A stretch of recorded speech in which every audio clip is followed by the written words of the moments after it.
Assalamualaikum warahmatullahi wabarakatuh. Perkenalkan, nama saya Sarah Saraswati dari kelas 11 TKJ sekolah di SMK Ciledug Al Musadadiah Garut. Oke, di sini saya akan menjelaskan tentang prinsip kerja komunikasi client server.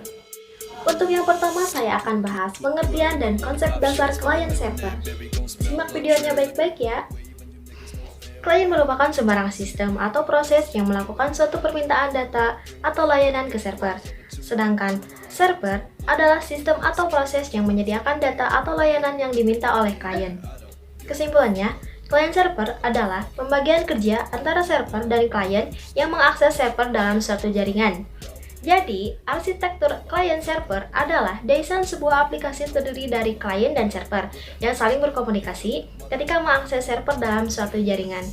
Komunikasi client server bekerja dengan cara request dan respon, di mana klien meminta dan server mengirim. Antara klien dan server harus menggunakan aturan yang sama, kapan mengirim, kapan menerima, dan apa yang harus dikirim dan diterima. Semua aturan ini dinamakan protokol, yaitu cara komunikasi antara dua pihak atau lebih. Keberadaan protokol ini menjembatani antara klien dengan server, sehingga keseragaman komunikasi bisa tercapai. Ada berbagai macam protokol, semuanya disesuaikan dengan kebutuhan server dan klien, seperti HTTP, PFTP, SMTP, POP, dan lain sebagainya.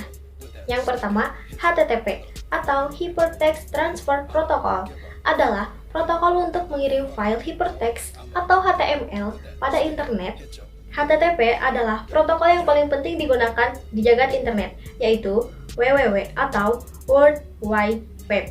Yang kedua adalah FTP atau File Transfer Protocol, merupakan standar untuk pentransferan file komputer antara mesin-mesin yang menjalankan sistem yang sangat berbeda, misalnya dari komputer rumahan dan atau ke server situs Anda. Seperti halnya browsing, FTP juga memiliki alamat yang digunakan untuk browsing. Yang ketiga adalah SMTP atau Simple Mail Transfer Protocol, protokol utama yang digunakan untuk mengirim surat elektronik lewat internet.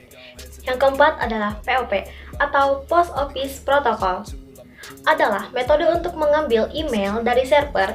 Ada dua versi POP. Pertama, POP2 yang menjadi standar pada pertengahan 1980-an, membutuhkan SMTP untuk mengirim emailnya. Pada POP3 yang bisa digunakan atau tanpa SMTP. Oke, demikianlah penjelasan yang dapat saya sampaikan. Mohon maaf bila ada penjelasan saya yang kurang dimengerti oleh Anda, karena saya dalam proses belajar juga. Terima kasih. Assalamualaikum warahmatullahi wabarakatuh.